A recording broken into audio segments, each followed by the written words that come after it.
Welcome everybody to the best podcast in the world. According to the official surveys, my name is Jonathan Atias, and I am your guide through today's journey. Okay, today we have a good day planned ahead of us. Lots of good and fun things to do. Without further ado, two housekeeping announcements, and then we'll jump in. Housekeeping announcement number one, we need to grow this podcast. And for that, I want people to come on board and, put their creativity into this project. I am willing to let you impose your views, so to speak. If you have an idea, then as long as the idea seems like it fits with the general mission of the podcast, then I'll let you pursue it and see what happens. We can talk more about that later. Anyway, number two is we got merch. So if you're watching us on video, you're seeing it right here. Sweatshirt. If you're not, you'll see it soon on the Instagram. I'm going to do a model photo shoot. Most likely I'll be the model, so it is what it is. The colors weren't exactly the shade I thought they'd be, but that's good because I only ordered one as a sample, so we can change it. All right, so if you're interested in merch, let me know. I'm actually going to put it on to film the episode, so give me a second here.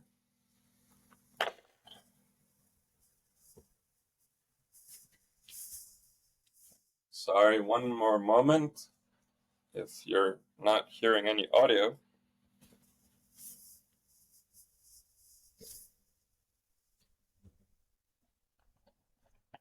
Okay, we're back. Okay, on today's main agenda, today we're going to discuss, we're going to first talk about my thoughts and different kind of things like that about the movie Oppenheimer, which I saw this weekend. And we're going to talk about that for a few minutes, and then we'll go on to the regular fun part of the podcast. So let's begin. Oppenheimer. Wow, what a crazy movie. No spoilers. I mean, I'll try my best. I also don't want to give you expectations to ruin your perspective of the movie. Like when you go in, like you'll be like, oh, it wasn't as good as it made it seem. So I'll try to keep it very general. But it's a very good movie. Really, really good movie. Honestly, I think that what's happening this weekend is a very interesting thing. With Barbie and Oppenheimer kind of opening at the same weekend and going crazy. Like I'm saying, like really succeeding very strong in the box office. It's interesting. I read that they weren't taking clientele from each other. They were actually almost helping each other out. And I think that makes a lot of sense. And that's why I see, in a certain sense, this being a turning point for the cinema industry, because when you have two movies that are so hyped up, and I mean, assuming they live up to the hype, because otherwise, after 1 week, nobody's going to be going to it anymore. When you have two movies that are so hyped up and yet they're totally different, then you can make a double feature. You can go to one and then you can go to the other. If you have two Avengers movies, then it's like, all right, you'll watch one, you don't have space for the other. But here it's an interesting thing. And some people there, for instance, if I were going to watch Barbie, which I haven't yet, and I kind of don't want to because I don't like when they just make movies based on like a famous product or something just to like get people to go. So if I were to go watch both, I would have watched Barbie first as like an appetizer and then Oppenheimer for the main course. While some people would watch Oppenheimer as the main course and then Barbie as like a little dessert slash, something to cleanse the palate afterwards. So that's very interesting. Trying to think what kinds of things I can say about the movie without making it setting any expectations in your mind. Um, let's skip it for now while I think about it, and let's go to the fun part. Maybe we'll come back to it. Okay, so we're gonna warm up first with three shower thoughts. This is all coming from Reddit, by the way. We might we might rename the podcast "Let's Have Reddit" because honestly, a lot of the content for this podcast just comes from there, which is fine. Okay, so we're gonna do three shower thoughts to warm up. First one is many times the laundry basket becomes the closet itself, which is true. I know for a fact that I go to the laundry room and I showered my clothes. I clean my clothes and then they kind of stay in the laundry basket until, just kind of pick things out of there for a little bit. Um, except for things that would wrinkle. Those I hang up right away. All right, that's thought number one. Number two is handcuffing a deaf person takes away their freedom of speech. I think this argument is admissible in court. It's very funny. Um, um, so yeah, let's move on to the next one. And lastly, every single mosquito that pissed you off last year is dead. That's true. I think that is the greatest revenge we'll ever get. Those little, you know, pieces of garbage. And now they're all dead, and we're still here. So let's go dance on their graves. All right. Now that we've warmed up a little bit, we're gonna move on to the main course of this section, which um, is a subreddit called well, this one's from the parenting thing, but basically the question is, what was your dumbest? I'll never do this when I'm a parent. That you said before you had kids. So here's some that I found interesting or funny. I said I'd never let my kid follow me into the bathroom. I thought it was just so weird how people would allow their toddler or small child come into the bathroom and just hang out while you use the toilet. I actually argued with my sister about it once. I was like, "Don't you want to teach your kid about privacy?" Fast forward to me here moments ago when I literally leaned forward on the toilet because my toddler said she needed a hug while I was going. LOL. That's adorable. That is so adorable. Man, toddlers are they're very cute. They're very very cute. Very pure. They just need a hug, So and they'll ask for it. That's the most beautiful part. They'll tell you they need a hug. So that's nice. Next. What was the dumbest? I'll never do this when I'm a parent. Mismatched / not cute clothes. Now, as long as she is not nude, I don't care. You want to wear the free t-shirt with goofy graphics that is 2 sizes too large, along with some stained leggings? Looks good to me. I like that. I thought about this. I also realized that I say a lot of things, opinions, and kind of as time passes, I realize that some of those turn out to be not wrong per se, but like I end up changing my mind about them. Something I thought of very strongly, I end up later on kind of changing my mind on, and then kind of feeling maybe a little bit embarrassed to admit that I changed my mind on it when I like argued with someone about it. Um, so, but whatever, forget that. Like today, if you ask me, I I feel like parents stress themselves out sometimes. And look, I'm not going to judge. I'll just tell you my approach. As far as I'm concerned, if it's fun and it's free, let them do it. Um, Obviously, assuming it's not unsafe. But if they wanna jump in that puddle, let them do it. If they wanna go play in the mud, let them do it. If they wanna eat ice cream in such a way that more ice cream ends up around their mouth than inside it, do it. Like if they want to color on their faces with markers, do it. I think my point is has come across. Like I'm just very laissez-faire. Let it be. Let I like I just let kids be kids. Let them have a good time. Uh, yeah, I think they'll only grow from that. But I'm I'm very interested in hearing opposing perspectives, so I'm gonna actually create a question at the end of this podcast that you'll see, I think, on Spotify. I don't know if on other um, platforms because we're on Apple Music and on YouTube. So YouTube, just put it in the comments. Apple Music, not really sure how that works. Anyway, it says here in one of the comments, I'm a preschool teacher and self-chosen outfits always outshine the perfectly curated ones.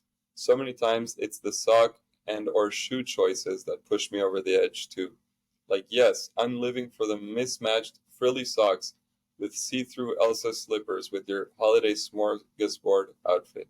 Self-chosen all the way. Um, the first time my daughter decided to choose her own outfit, she went all out. It was a lot. I thought it was hilarious, but two different women stopped me and wanted to know the boutique where I found her clothes.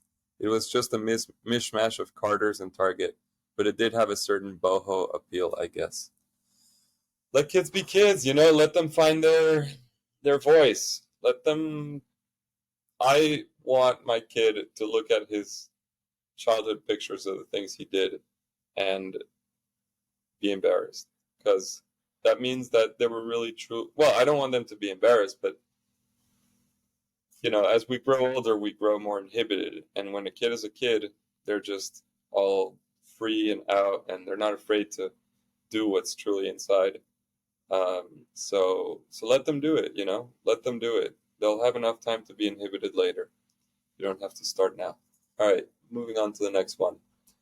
Uh, I said, "What is the dumbest thing you said you'd never do as a parent?" I said I'd never refer to my husband as daddy. At this point, he doesn't even have a first name now, it's just dad. Another one. Husband and I started calling each other mommy and daddy because my toddler started calling us honey. That's hilarious.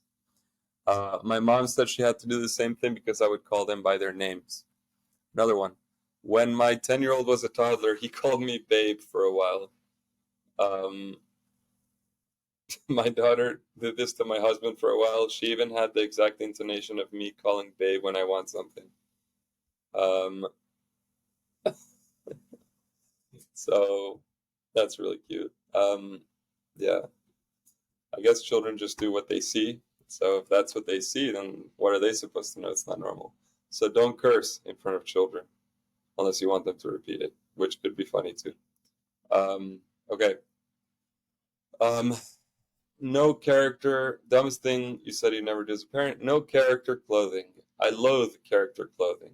That means like with characters like for movies and stuff. Until I was standing in Kohl's holding a pack of Elmo socks that I knew would absolutely thrill my little 2-year-old's heart. It felt like a gateway drug. Once I let Elmo in, there would be no end to the character clothing whatsoever. I stood there and debated with myself for 5 minutes. The video of him wearing his first pair of Elmo socks and yelling, Melmo! With the biggest smile on his face still makes my heart explode 4 years later. One of my favorite videos ever. Life is so hard, man. We don't know, no one tells us what to do. I mean, people will be happy to tell you what to do, but how do we really know? We don't. Life is to get a little bit more, I guess, philosophical or sentimental. Life is the hardest thing ever because every other hardest thing ever that you faced, and all of them combined are within life. So, and yet it's like, imagine being thrown into the hardest thing you'll ever do without training. Like, even a simple job, they won't tell you to do it without telling you how to do it. And here we're just thrown in and go figure it out. So it's hard. And I had this question for a while. How could it be? I believe in God, and I believe that he created the world in a way that makes sense. And how does that make sense? How does he put us here to just make mistakes over and over again and suffer because of them? And that didn't sit right by me, because how could that be? Like, if God's putting you in this world, he's gonna prepare you for it. He's not just gonna toss you in and say, go figure it out. I don't care about it.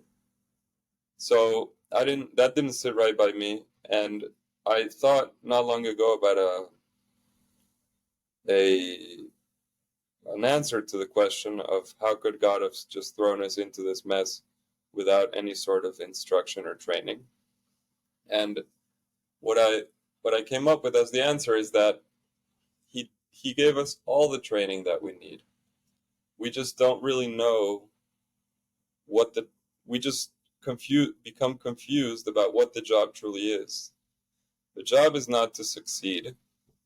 The job is not to do everything correctly. And I'm talking about like, raising children and relationships. The job is not to be perfect, because if the job were to be perfect, then we'd be terrible at it, because we're not. And we weren't given the training in order to be perfect. Rather, I think the job really is to give it our best effort.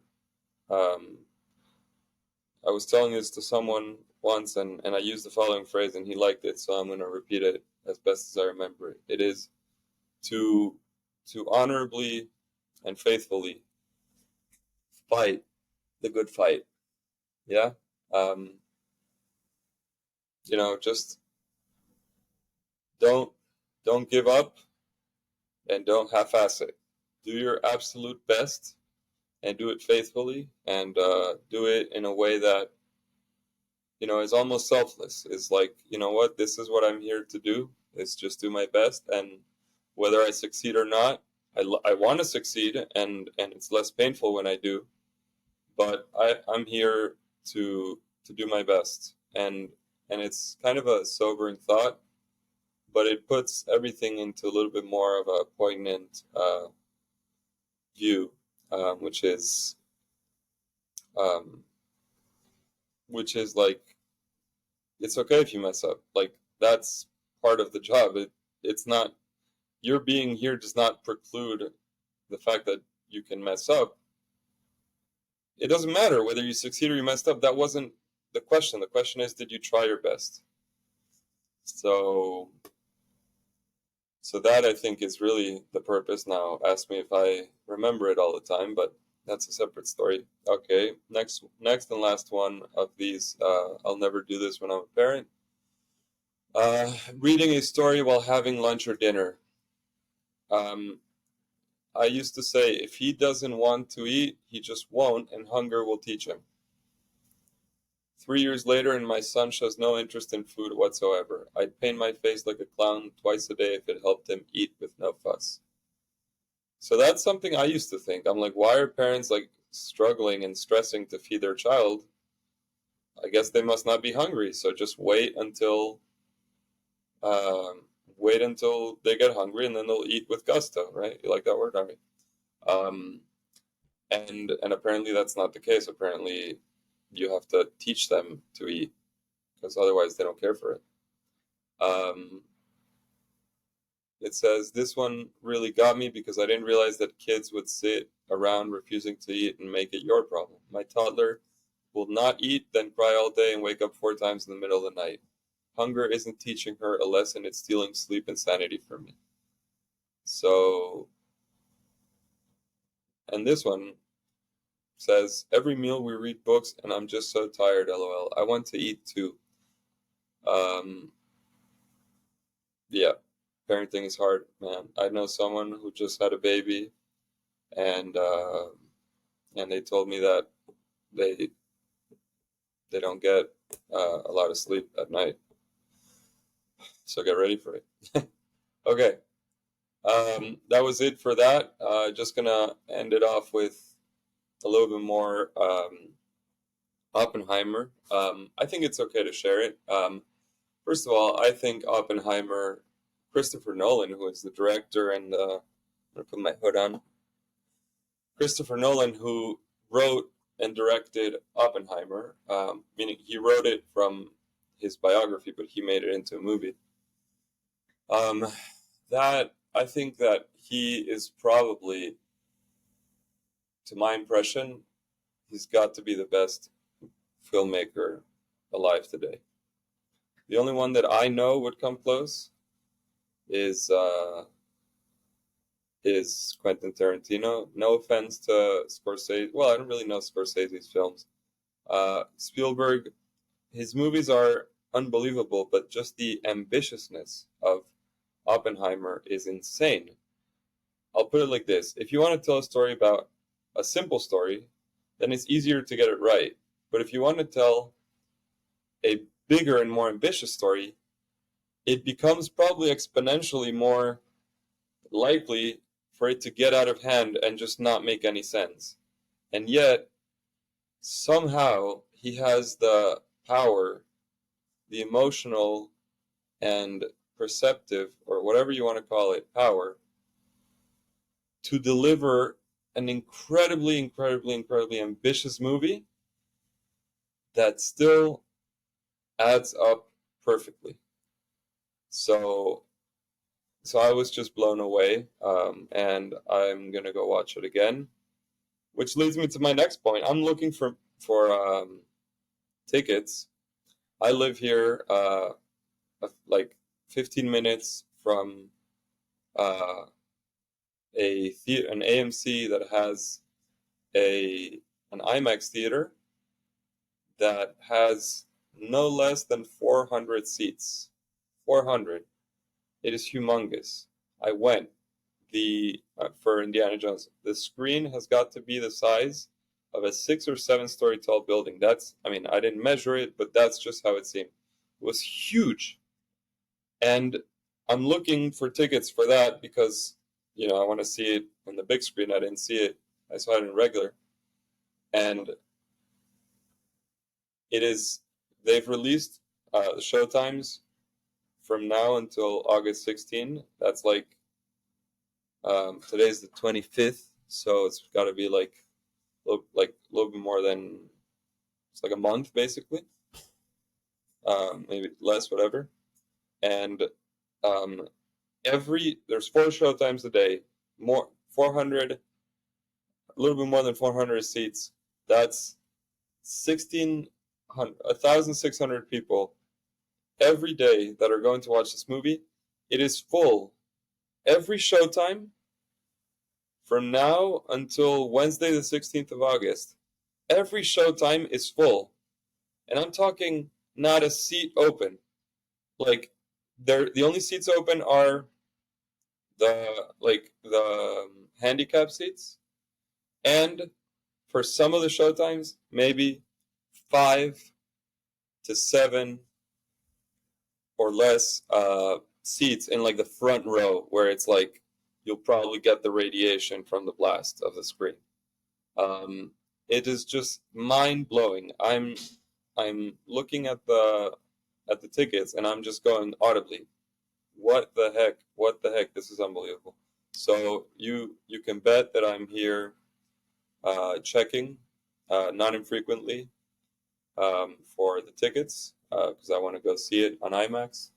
For for those of you who don't know, IMAX is actually a bigger image. It's not just the same image that you see on a regular screen, just in a bigger screen. It's actually more picture. So you see more of let's say you're looking at the person's face, you see more of their face. Like you see like lower into their chin, higher into their forehead. It's actually a bigger image.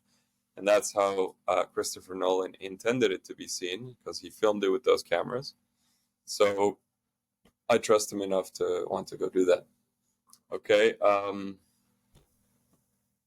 and we'll end with the following. That's enough for Oppenheimer. Let me just see one quick thing. Okay. The last thing I'll end off with is something. Wait, hold on a second. Sorry. 1 second. I'm still here. Don't you worry. Oh, yeah, this is crazy. It'll leave you thinking. But first, I wanted to tell you that there's a subreddit called What Is This Bone? Where people post pictures of bones and they just be like, what animal does this come from? And people answer. Like, so if you don't think that you can find it all on the internet, then you are wrong. It has 32, almost 33,000 subscribers, and it's in the top 5% of subreddits ranked by size. So just a little tidbit of internet trivia for you here. And lastly, to leave you with something to think about, it says here in Shower Thoughts, our faces are the end product of thousands of people that loved each other's faces. Ladies and gentlemen, boys, girls, children, grandchildren, and neighbors, the moment has come to call it a day. I'll see you guys soon. I look forward to it. I'll miss you until then, but don't you worry, I'll be thinking about you and working to give you a good experience next time.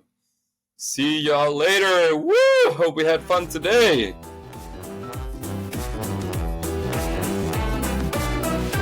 What music to dance to? Let's dance. All right, let's dance. Take 5 seconds, or whatever, a minute. Just dance.